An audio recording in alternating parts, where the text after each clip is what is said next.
안녕하십니까? 엄용섭 집사입니다. 부족한 죄인이 하나님의 은혜로 귀한 예배 시간에 간증할 수 있도록 허락하여 주심을 하나님께 감사드립니다. 제가 태어난 곳은 강원도 양구 깊은 산골입니다. 아버지는 수의사로 우리 가족은 부족함 없이 살았지만 술을 좋아하는 단점이 있었습니다. 어느 날 동네 잔치에 참석하여 술을 드시고 친구와 한바탕 싸우시다가 그만 넘어지셨는데 그 이후로 일어나지 않으셨습니다. 아버지가 돌아가신 이후 우리 집의 형편은 어려워졌고 생계를 위해 도시로 이사하게 되었습니다. 낯선 타지 부산에서 중학교 1학년 초 사직동에 거주하였을 당시의 일입니다. 동네의 작은 개척교회에 전도사님으로부터 전도되어 학생부에서 처음으로 신앙생활이 시작되었습니다. 그러나 얼마 가지 않아서 학생부 내부의 작은 사건으로 인하여 교회를 나오게 되었고 하나님의 관계가 멀어지게 되었습니다. 이후 친누나의 도움으로 경기도 수원에 있는 삼성전자에서 직장생활을 하게 되었습니다. 돌아가신 아버지를 닮아서인지 저는 술을 좋아했습니다. 날마다 술독에 빠져 밤거리를 배회하고 있었을 때 그나마 나를 걱정해주는 친구의 소개로 지금의 집사람을 만나게 되었습니다. 집사람은 나와 동갑으로 키가 크고 장녀라서 그런지 저를 정말 잘 챙겨주었습니다. 첫 만남 후 집으로 돌아와 술김에 전화를 했고 다시 만나자는 약속을 하며 계속적인 만남을 이어나갔습니다. 집사람은 해운대 근처에 수영로 교회를 섬기고 있었고 청년부에서 신앙생활을 하고 있었습니다. 어느새 나의 발걸음은 집사람을 따라 교회 안으로 들어갔고 여러 명의 형제자매님을 만나서 교제할 수 있었습니다. 약 9개월의 연애 후 그해 가을 집사람과 결혼하고 하단에서 신혼생활을 시작하였습니다. 예배는 주일만 드리는 썬데이 크리스찬이었습니다. 이후 큰딸 예지를 낳고 용원으로 이사를 하면서 가까운 교회로 옮기게 되었습니다. 하지만 저는 가끔 주일만 지키고 주중에는 회식 자리를 빠지지 않고 자청해서 가는 음주 가무 충만한 특히 지하 세계를 좋아하는 예전과 다를 바 없는 사람이 되었습니다. 월급의 거의 대부분을 술값으로 탕진해 버리자 가정 생활이 온전할 리가 없었습니다. 아내는 나의 음주 문화를 이해 못하고 화를 내거나 카드를 압수하고 심지어 딸을 업고 노래방 술집까지 찾아와서 노래방에서 술을 팔았다는 이유로 경찰에 고발하겠다고 협박을 하는 무서운 아내였습니다. 직장에서 스트레스 받은 것을 풀기 위해서 보통 3차까지 가게 되는데 그런 나를 조금도 이해하지 못하고 무조건 술 마시는 것을 나무라고 협박하는 호랑이 같은 아내가 무서웠지만 술을 마시며 모든 걱정에서 해방되었기 때문에 금주가 되지 않았습니다. 3년 후 둘째를 낳으면서 집사람은 너무 힘들었던지 도저히 당신과 살 수 없다며 이혼이라는 무기를 내세우며 다그치기 시작했습니다.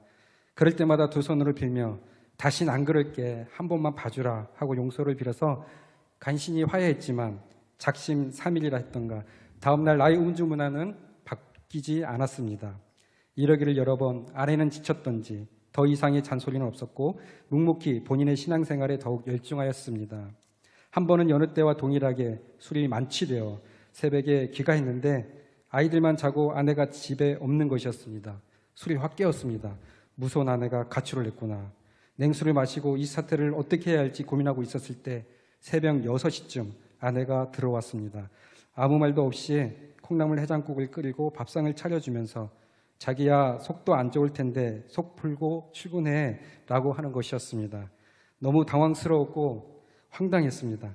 180도 달라진 아내의 태도에 폭풍 정야 같은 기운이 나를 감싸 안았습니다. 얼떨결에 차려준 아침 식사를 하고 회사에 출근하였습니다. 웬일일까? 나는 더욱 불안해지기 시작했습니다. 다음날 아내가 새벽 4시 30분이 되니 일어나 교회를 간다고 했습니다. 헐, 알고 보니 나를 위해 새벽 기도를 드리고 있었던 것이었습니다. 아침잠이 많아서 밥도 안 차려주던 아내의 놀라운 사건이었습니다. 며칠 하다 말 것이라고 생각했는데 아내는 2개월 넘게 새벽 기도를 드리는 것입니다. 내가 인사불성이 되어 귀가해도 잔소리하지 않고 아침 해장국도 계속 끓여주었습니다. 더 이상 아내의 얼굴은 호랑이 같지 않았고 순한 양처럼 보였습니다. 이렇게 놀랍게 변화된 아내의 모습을 바라보면서 내가 지금까지 잘못 살아온 것에 대한 회개가 되어졌습니다. 그 이후로 모든 공적 예배를 드리며 금주 금연을 직장 동료들에게 선포하고 교회 성도님들과 하나님 앞에서 돌아온 탕자와 같은 간증을 하였습니다. 이 사건이 저희 아내 윤효녀 권사가 남편을 전도한 첫 번째 전도 열매였습니다. 아내의 권유에 제자반 훈련을 받고 목사님 말씀에 100% 순종하는 참 신앙인으로 거듭나게 되었습니다.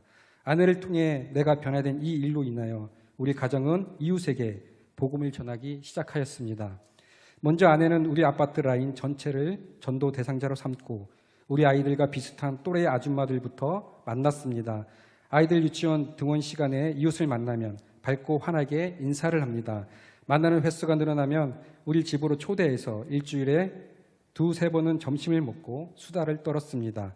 이렇게 아줌마들이 부담 없이 우리 집에 올 수 있도록 현관문을 항상 열어두었습니다.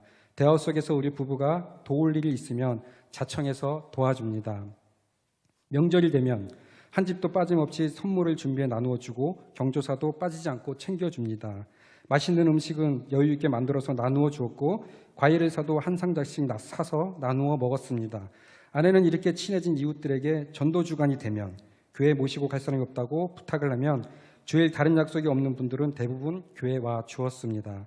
주일 되면 우리 식구가 전도한 이웃 아줌마와 아이들을 모시고 교회에 가는데 5인승의 우리 자가용으로는 많이 비좁아서 2-3번 왕복 운행을 해야 하는 불편함이 있었습니다. 차량의 해결책을 생각하며 기도하다가 감동이 와서 우리 차를 팔고 그 차값으로 소형 SM3와 12인승 스타렉스를 구입할 수 있었습니다. 이렇게 복음 전하는 일에 우선순위를 두고 우리 부부가 최선을 다해 섬겼을 때 우리 라인 아줌마들 10명이 교회에 오게 되었고 우리 구역 식구가 되어 섬길 수 있게 되었습니다.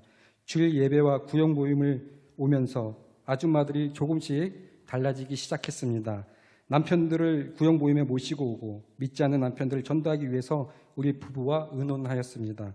남편들의 취미생활과 생일 등을 알려주면서 우리 부부와 만날 수 있도록 주선해 주었습니다. 등산과 낚시 등으로 우리는 남편들과 함께했고 생일도 챙겨드리면서 아주 친한 사이가 되었습니다. 이렇게 그들의 필요를 채워주고 관심을 가지면서 친형제보다 더 친한 사이가 되어졌습니다. 그들은 우리 부부에게 도움받은 것이 많았었기 때문에 우리가 부탁하는 일은 대부분 거절하지 않았습니다. 교회에서 식사 봉사나 행사가 있을 때마다 도움을 요청하면 두말 없이 교회에 와 주었습니다. 당장에 그들이 하나님을 믿지는 않았지만 부부가 주일 예배를 드리고 제자반을 받고 변화되어 교회 일꾼들이 되었습니다. 2006년 우리 부부는 구역 식구가 20명이 넘어서 처음으로 구역 분가를 했습니다. 앞에서 해왔던 대로 지경을 넓혀서 외국인, 남녀노소, 상가 사장님들에게 복음을 전하기 시작했습니다. 습관적으로 새벽마다 만난 전도 대상자들의 이름을 불러가며 기도를 드렸고 매일 저녁 늦은 시간까지 사람들을 만나러 다녔습니다. 이렇게 해서 우리 부부가 약 10년이라는 기간 동안 2,500명을 교회로 초청했습니다. 그리고 7개 구역이 분가되어졌고 3개의 교구로 분가하였습니다. 현재 우리가 전도한 사람들 중에 장로님, 권사님이 되어서 구역장과 교구장으로 주회를 감당하고 계십니다.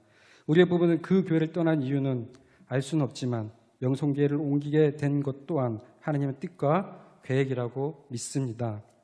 10월 31일 전도 축제를 위해 기도하고 있습니다. 예전처럼 전도의 열정을 가지고 현재 주어진 직분과 직책을 잘 감당할 것이며 하나님 나라 확장을 위해 달려갈 것입니다. 감사합니다.